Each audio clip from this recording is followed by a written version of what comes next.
You tried to give me some time. Whoa, the drop of a dime. Whoa, girl, where you going? Whoa, the blink of an eye.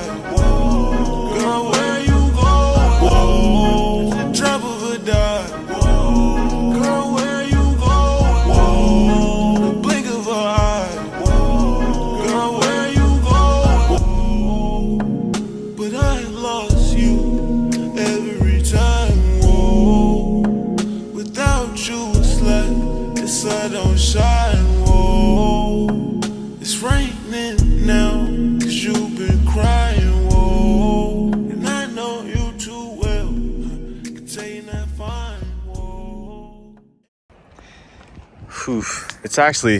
It might be a little bit too windy, but I thought this would be a really good spot to film this video. Nice open area. The sun is finally out. Pennsylvania weather's been pretty crappy recently, man. It's been like all rainy and stuff. And I was thinking about the best 4-cylinder cars you can buy. I'm gonna be honest with you guys, I really couldn't think of a better car besides the Camaro. Like the LTG does everything right. If you keep it stock, it'll stay alive forever. And if you modify it, you can have a pretty unique build. Honestly, I haven't seen a build on YouTube as cool as mine. Like, I know I'm extremely biased, but I think I'm the front runner for LTGs on YouTube. But I mean, look at what I did with this car. You can literally do anything you want to a Camaro. So basically, I made a list of all the 4-cylinder cars, and I wanted to compare which 4-cylinders on the market are better or worse than the Camaro. I picked a wide variety of cars. For luxury cars, we have the Lexus IS 300 and the Mercedes C-Class 300. The Lexus, honestly, I don't really like luxury cars. Like, I like supercars and stuff like that, but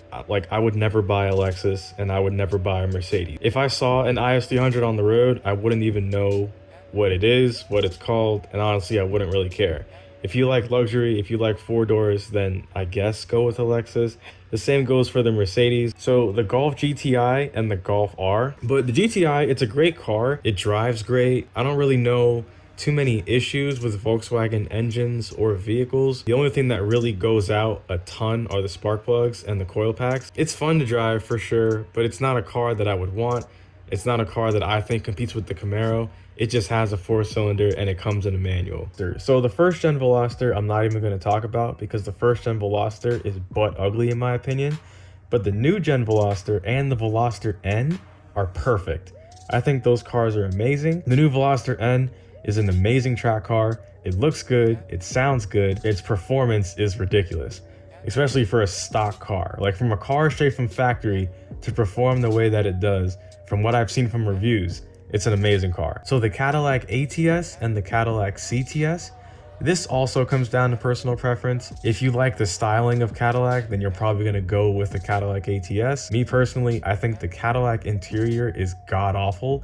I think there's way too much going on, and I think it's just a little bit too much chrome for me. The ATS has the same engine as the Camaro. They both come with the 2.0 LTG. They both have the same transmissions, automatic and the 6-speed manual. So again, it comes down to personal preference. The Honda Accord. So the new gen, like the 2021, 2022 Accord 2.0s do come in a manual. There's a lot of modifications you can do to that car.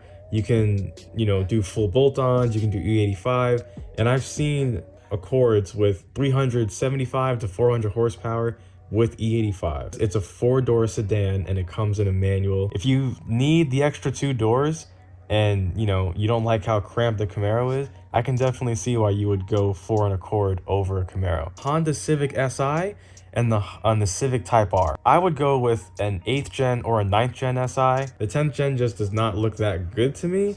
I think the 10th gen Type R looks amazing, but the 10th gen Si doesn't look that great. I love Honda Civics. Like, I would love to have a Project Civic just because I love how they look, especially in the coupe. I love how the coupes look. The coupes look amazing. The 9th gen coupes are probably like my dream project build.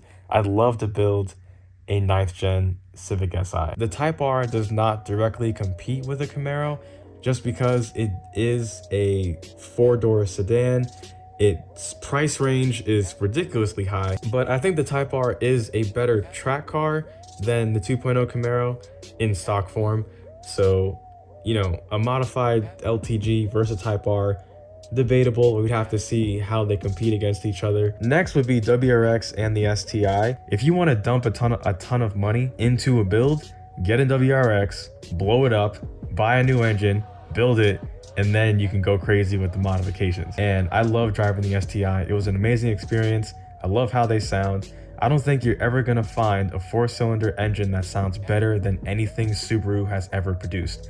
The Boxer engine sounds amazing. The reliability is a little sketchy, but if you put the work into the car, you can definitely have a semi-reliable build. FRS, BRZ, and the 86. So all of those cars are exactly the same. They have the exact same engine. If you put a supercharger, procharger, a turbo on an FRS, you're gonna make the exact same power, but you're going to be faster because that car is so much lighter and it's so much smaller. I'd love to get my hands on one, and there's so much you can do with that car. The aftermarket presence for those cars is ridiculous. Ecoboost Mustang. So this is the only car that directly competes with the LTG Camaro. I think the Ecoboost Mustang has a better aftermarket presence than the Camaro. For some reason, and I don't understand why, Tomei makes a single exit titanium exhaust for the Ecoboost, but not for the Camaro. And me personally, I think the LTG sounds better than the Ecoboost. I haven't heard a modified Ecoboost in person, but on video, I think my car sounds way better than an Ecoboost. And that's just, I don't know, I could just be hating, but you know, whatever. I do think when it comes down to it, Camaro versus Mustang, Mustangs do this.